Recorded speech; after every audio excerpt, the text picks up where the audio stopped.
Premium business model पे माल्या ने हजारों करोड़ों रुपए खर्च कर दिए थे, वो बिजनेस मॉडल ही फ्लॉड था।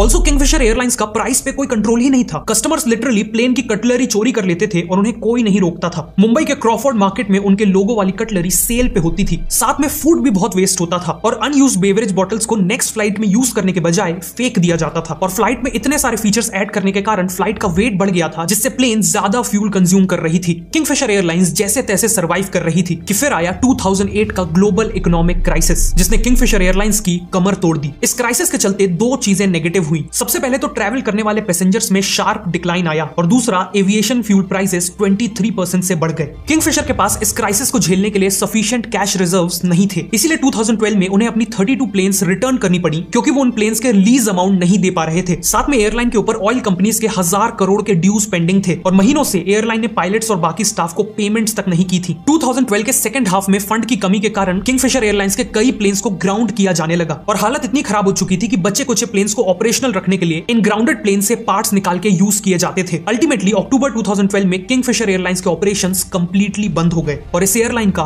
कंप्लीट डाउनफॉल हो गया। लेकिन आखिरी के कुछ साल जब एयरलाइन इतना स्ट्रगल कर रही थी, तब भी माल्या ने पैनिक होने के कोई साइंस नहीं दिखाए। उन्होंने आईपीएल की टीम खरीदने में कई 100 करोड़ लगाए, अपनी फार्मूला 1 टीम को मेंटेन किया और अपनी एक प्राइवेट प्लेन भी किंगफिशर के पैसे से ऑर्डर की, जो काफी लग्जूरियस थी और इसमें करोड़ों की पिकासो की ओरिजिनल पेंटिंग भी लगी हुई थी। लेकिन ये सब तो केवल दिखावा था। इसके पीछे छुपा हुआ था इंडिया की हिस्ट्री का one of the biggest bank fraud.